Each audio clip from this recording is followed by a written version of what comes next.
लइकन के का हाल बताई, अब कहल ना जात बा। गांजा दारू विस्की बियर में बितत दिन रात बा।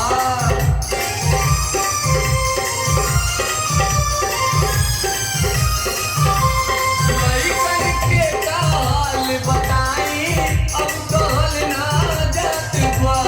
गांजा दारू विस्की बियर में कटत दिन रात बा।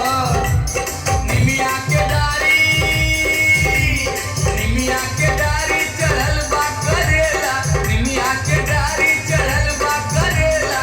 सास के गोबर पतोहर के मेला, सास के गोबर पतोहर के मेला। देखा देखा भैया, देखा देखा भैया जमाना का खेला, देखा देखा भैया जमाना का खेला। देखा देखा भैया जमाना का खेला, देखा देखा भैया जमाना का खेला।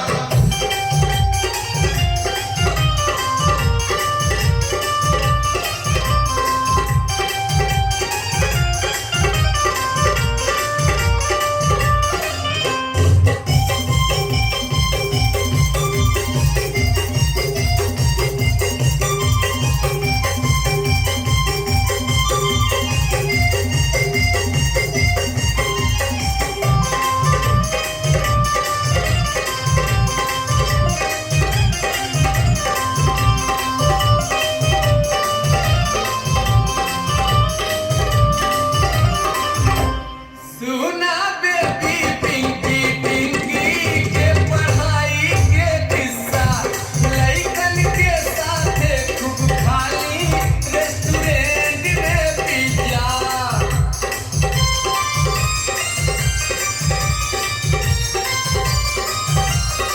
सुना बेबी पिंकी पिंकी के पढ़ाई के किस्सा, लइकन के साथे खूब खाली रेस्टोरेंट में पिज्जा।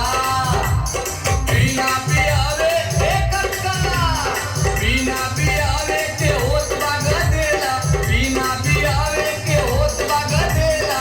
सास के गोबर पतोहर के मेला, सास के गोबर पतोहर के मेला। देखा देखा भैया, देखा देखा भैया जमाना का खेला, देखा देखा भैया जमाना का खेला।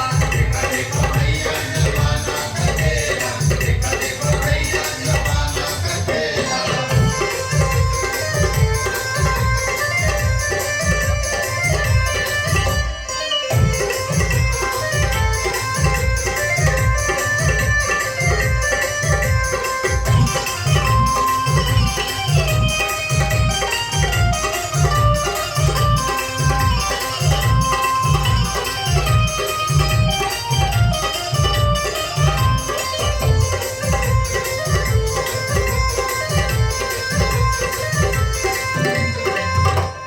बुढ़ऊ रोजे बाल रंगावे, बुढ़िया में हदी पोतेली।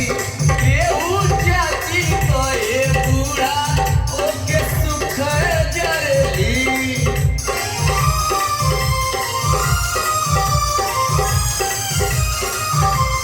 बुढ़ऊ रोजे बाल रंगावे, बुढ़िया में हदी पोतेली। केहू चाची कहे बूढ़ा ओके सुख जरेली।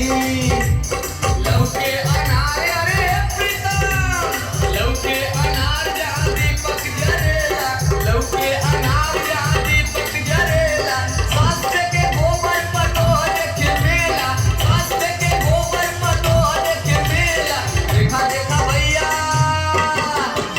देखा देखा भैया जमाना का खेला, देखा देखा भैया जमाना का खेला।